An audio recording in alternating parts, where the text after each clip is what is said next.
Hello guys, welcome back to my channel. இன்றைக்கி நாம் சௌபாக்கியவதி ட்ராமாவோட 8th part video தான் பார்க்க போகிறோம். வீடியோக்குள்ளே போகிறதுக்கு முன்னாடி மறக்காம அந்த வீடியோக்கு ஒரு லைக்கை போட்டுருங்க. ஸ்டார்டிங் சீன்ல நம்ம ஹீரோயினி அந்த ரூமை பற்றி எப்படியாவது தெரிஞ்சுக்கணும் அப்படின்னு சொல்லிட்டு நர்ஸுக்கிட்ட திரும்ப போய் கேட்டுக்கிட்டே இருக்கா. நீங்கள் அந்த ரூமில் அப்படி என்னதான் மறைச்சி வச்சுருக்கீங்க, என்கிட்ட சொல்லுங்கள். ஆனால் உங்களுக்கு ஏதோ தெரிஞ்சிருக்கு, என்கிட்ட சொல்ல மாட்டேறீங்க, ப்ளீஸ் சொல்லுங்கள் அப்படின்னு சொல்லிட்டு கேட்குறா. ஆனால் அவங்க சொல்லிடுறாங்க அந்த ரூமில் எதுவும் இல்லை அப்படின்னு. எதுவும் இல்லையா, இல்லை என்கிட்ட எதுவும் சொல்ல மாட்டீங்களா அப்படின்னு சொல்லிட்டு கேட்குறா. ஆமாம், நான் எதுவும் சொல்ல மாட்டேன், ப்ளீஸ் இங்கேருந்து போ அப்படின்னு சொல்லிட்டு விரட்டி விட பார்க்குறாங்க. ஆனால் அவள் கேட்கவே மாட்டேங்கிறா. திரும்ப சொல்லுங்கன்னு சொல்லிட்டு கேட்டுகிட்டே இருக்கா. அதில் ஒரு கட்டத்துக்கு மேலே அவங்க கோவம் வந்து அங்கே இருக்க ஒரு கத்தியை எடுத்து காமிச்சு மிரட்டிட்டு இருக்காங்க. நான் தான் சொல்கிறேன்ல அங்கே எதுவும் இல்லைன்னு, அப்புறம் உனக்கு எதுக்கு இந்த தேவையில்லாத வேலை அப்படின்னு சொல்லிட்டு மிரட்டுறாங்க. அதில் கால் ஸ்லிப்பாக அப்படியே கீழே விழுந்துடுறா, அடிபட்டுருது. அப்புறம் இவங்க தான் மருமகளை உட்கார வச்சு காலில் ஒத்தனை கொடுத்துட்டு இருக்காங்க. மாமியார்னு தெரியாது, ஆனால் திரும்ப விடாமல் அதே தான் கேட்டுக்கிட்டு இருக்கா. ப்ளீஸ் என்கிட்ட சொல்லுங்க, ராகவை பற்றி தெரிஞ்சுக்கணுங்கிறதுக்காக தானே நான் உங்ககிட்ட கேட்குறேன். ஆனால் நீங்கள் ஏன் சொல்ல மாட்டீங்க? நான் இதை பற்றி ராகவிட்டே கேட்பேன், ஆனால் அவர் என்கிட்ட சொல்ல மாட்டாரு. அவரோட கடந்த காலத்தை அவர் ரொம்பவே பிரைவசியாக வச்சு பாதுகாக்கிறாரு. அதனால தான் நான் உங்ககிட்ட கேட்குறேன், உங்களுக்கு ஏதோ தெரிஞ்சிருக்கு அப்படிங்கும் போது ஏன் சொல்ல மாட்டீங்க அப்படின்னு சொல்லிட்டு கேட்குறா. ஆனால் அவங்க ஸ்ட்ரிக்டாக சொல்லிடுறாங்க, இங்கே பாருங்க மேடம், தேவையில்லாத விஷயத்தில் மூக்க நுழைக்காதீங்க, அது ராகவுக்கு பிடிக்காது அப்படின்னு சொல்கிறாங்க. ராகவ் சார்னு தான் நீங்கள் எப்பவும் சொல்லுவீங்க, இப்போ என்ன ராகவ்னு சொல்கிறீங்க அப்படின்னு சொல்லிட்டு கேட்குறா. சாரி மேடம், தெரியாமல் சொல்லிட்டேன், ராகவ் சாருக்கு பிடிக்காது அப்படின்னு சொல்லிட்டு அவங்க அங்கேருந்து போயிடுறாங்க. எவ்வளோதான் கேட்டாலும் இவங்க ராகவை பற்றி சொல்ல மாட்டாங்களே, இப்போ நான் எப்படி தெரிஞ்சுக்கிறது அப்படின்னு சொல்லிட்டு இவ யோசிச்சுக்கிட்டு இருக்கா. அந்த பக்கம் பாட்டி பேத்திக்கிட்ட போய் என் பர்ஸ்லேருந்து பணம் எடுத்தியாடி, குடுடியாத அப்படின்னு சொல்லிட்டு கேட்குது. நான் எப்போ பாட்டி உங்கள் பர்ஸ்லேருந்து பணம் எடுத்தேன் அப்படின்னு சொல்லிட்டு கேட்குறா. அதெல்லாம் எனக்கு தெரியும், நான் உன்னோட பாட்டிடி, நீ என்னோட பர்ஸ்லேருந்து பணம் எடுத்த, மரியாதையாக கொடுக்க போறியா இல்லையா அப்படின்னு சொல்லிட்டு கேட்குது. அதுக்கப்புறமா தான் அவள் அந்த பணத்தை எடுத்து கொடுத்துட்டு சொல்கிறா. ஆமாம் பாட்டி, நான் தான் அந்த பணத்தை எடுத்தேன்னு உங்களுக்கு எப்படி தெரியும் அப்படின்னு சொல்லிட்டு கேட்குறா. அதெல்லாம் எனக்கு தெரியும், இந்த பாட்டிக்கு 5600 கண்ணு இருக்குடி, அதில் ஒரு கண்ணு தான் பார்த்துச்சு. சரி இங்கேருந்து போ, காலேஜ் போய் படிக்கிற வேலையை பாரு அப்படின்னு சொல்லிட்டு அனுப்பி வச்சிருது. ஆனால் பாட்டி உண்மையிலே எப்படி பேத்தி பணத்தை எடுத்ததை கண்டுபிடிச்சிருக்கோன்னா, ஒரு கேமரா ஒன்று வாங்குச்சு இல்லையா, அந்த கேமராவை அதே வீட்டில் ஒரு பொம்மையில தான் வச்சிருக்கோம். பேரங்கிட்ட சொல்லி பேரன் தான் வந்து வச்சு கொடுத்துட்டு போயிருப்பான். அதில் வீட்டில் நடக்கிற எல்லாத்தையும் பார்த்துட்டு இருந்திருக்கு, சும்மா ஒரு செக்கிங்காக தான் எப்படி ஒர்க் ஆகுது அப்படின்னு சொல்லிட்டு. இப்போ அந்த பொம்மையை கையில் எடுத்து வச்சுக்கிட்டு இவளே மாட்டிக்கிட்டா அப்படிங்கும் போது கண்டிப்பாக அந்த ராகவும் என்கிட்ட மாட்டிப்பான். இந்த பொம்மையை எப்படியாவது ராகுவோட வீட்டில் கொண்டு போய் வச்சாகணுமே, அப்பதான் அவனோட உண்மையான சுயரூபத்தை இந்த உலகத்துக்கு முன்னாடி நான் கொண்டு வர முடியும் அப்படின்னு சொல்லிட்டு யோசிச்சுட்டு அந்த பொம்மையை எடுத்துட்டு நேராக பேத்தியோட வீட்டுக்கே போயிடுச்சு.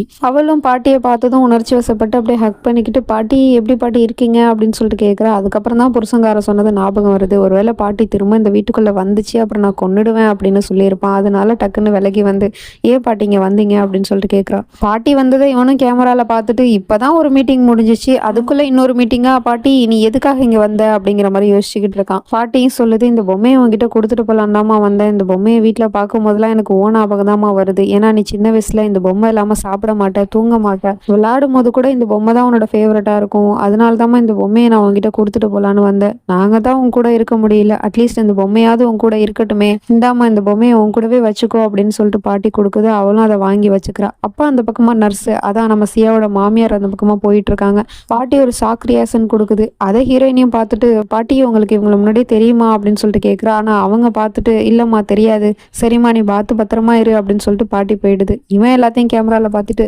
பாட்டி வந்துச்சு ஆனால் எந்த பிரச்சனையும் பண்ணாமல் போயிடுச்சு, இந்நேரம் ஏதாவது ஒரு பிரச்சனை பண்ணியிருந்திருக்கணுமே, அட்லீஸ்ட் சியாக்கிட்டையாவது ஏதாவது கேட்டிருக்கணுமே, ஆனால் எதுவுமே கேட்காம பாட்டி அந்த பொம்மையை கொடுத்துட்டு போயிட்டு சம்திங் ராங் அப்படிங்கிற மாதிரி யோசிக்கிறான். பாட்டியும் வீட்டுக்கு வந்து கேமராவில் எல்லாத்தையும் பார்த்துக்கிட்டு இருக்கா. ஆனால் இருந்தாலும் பேத்திக்கிட்ட போய் சொல்லிட்டோமே அப்படிங்கிற ஒரு மன வருத்தம் இருக்கத்தான் செய்யுது. அதனால மன்னிச்சிருமா, என்ன நான் உன்னை காப்பாற்றுறதுக்காக தான் ஒரு பொய் சொன்னேன், ஆனால் நான் அந்த டாலை உண்மையிலேயே அங்கே கொண்டு வந்ததுக்கான நோக்கமே வேற, உன்னை வாட்ச் பண்ணணுங்கிறதுக்காக தான் அந்த டாலை உங்ககிட்ட கொண்டு வந்து கொடுத்தேன் அப்படிங்கிற மாதிரி சொல்லிக்கிட்டு இருக்கு. இதை தூரத்துல இருந்து பேரனும் கேட்டுடுறான். அவன் ஓடி வந்து, அட பாட்டி என்ன காரியம் பண்ணிட்டு இருக்கீங்க, நீங்க அக்கா வீட்டில் வைக்கிறதுக்கு தான் அந்த கேமரா கேட்டிங்களா, இது தெரியாம நான் வேற வாங்கி கொடுத்துட்டேனே, இந்த விஷயம் மட்டும் வெளியே தெரிஞ்சிச்சு நம்ம 2 பேரும் சேர்ந்து மாட்ட போறோம் பாத்துக்கோங்க அப்படின்னு சொல்லிட்டு திட்டிகிட்டு இருக்கான் பாட்டியை. நான் ஏன்டா அப்படி பயந்து சாகுற, அதெல்லாம் யாருக்கும் எதுவும் தெரியாது, நான் தான் அந்த பொம்மையில தானே அந்த கேமரா வச்சிருக்கேன், அதனால யாரும் எதுவும் கண்டுபிடிக்க மாட்டாங்க, அது மட்டும் இல்லாம அக்காவுக்கு ஏதோ ஒரு பிரச்சனைன்னு என் மனசு உறுத்திக்கிட்டே இருக்குடா, அதனால தான் அந்த கேமராவை கொண்டு போய் வச்சேன், அந்த ராகவ போய் ஏதோ நம்ம சியாவை பண்றான், அது என்னன்னு தெரிஞ்சுக்கணுங்கிறதுக்காக தான் நான் அந்த கேமராவே வச்சேன், அதுவும் அந்த பொம்மையில தானே இருக்கு, அது யாருக்கும் எந்த சந்தேகமும் வராது, நீ பயப்படாதரா அப்படின்னு சொல்லிட்டு போனை பார்க்குது. பார்த்தா க்ளோஸ்அப்ல அவன் முகம் தான் தெரியுது. இங்க இந்த சைக்கோ போய் அப்படி இந்த பொம்மையில என்னதான் இருக்குன்னு பாட்டி கொடுத்துட்டு போச்சு அப்படின்னு சொல்லிட்டு அலசி ஆராய்ஞ்சிக்கிட்டு இருக்கான். அதை இவங்க 2 பேரும் கேமரால பார்த்துட்டு,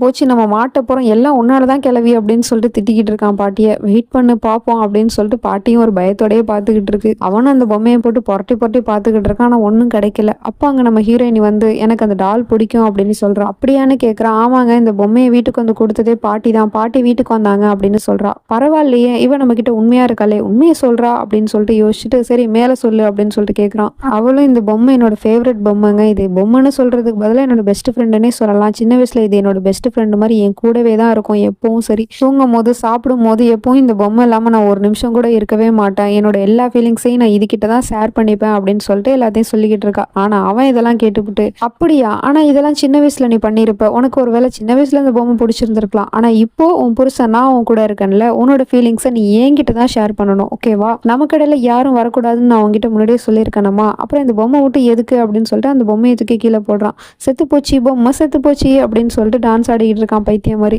என்னங்க இது சாதாரண பொம்மை தானே, இதை கூட நான் வச்சுக்க கூடாதா அப்படின்னு சொல்லிட்டு கேட்குறா. பொம்மையாவே இருந்தாலும் நமக்கிடையில வர்றது எனக்கு சுத்தமா பிடிக்கல அப்படின்னு சொல்லிட்டு பொண்டாட்டி ஹேக் பண்றான். ஆனா அவ அப்படியே நின்றுக்கிட்டு இருக்கா.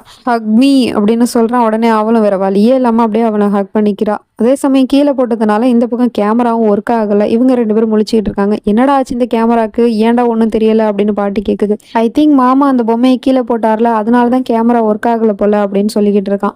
அதே சமயம் இப்போ இந்த கதையோட 2வது ஹீரோவை தான் காட்டுறாங்க. ஹீரோன்னு சொல்லிட்டேன்னா இவனும் ஒரு சைக்கோ பையன் தான். அவனை மாதிரியே இவனும் ஒரு சைக்கோ. இவனும் ஒரு காலத்துல பொண்டாட்டியை அந்த கொடுமைப்படுத்தி இருப்பான். 2 பேரும் ஒருத்தர் சலைச்சவங்க கிடையாது.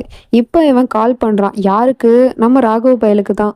அவன் அந்த பக்கம் ஃபோனை கையில் வச்சுக்கிட்டு எவன்டா அதை இப்போ ஃபோன் பண்ணுறது, எடுக்கலாமா எடுக்க வேணாமா, எடுக்கலாமா எடுக்க வேணாமா, சரி எடுக்கலாம் அப்படின்னு சொல்லிட்டு எடுக்கிறான்.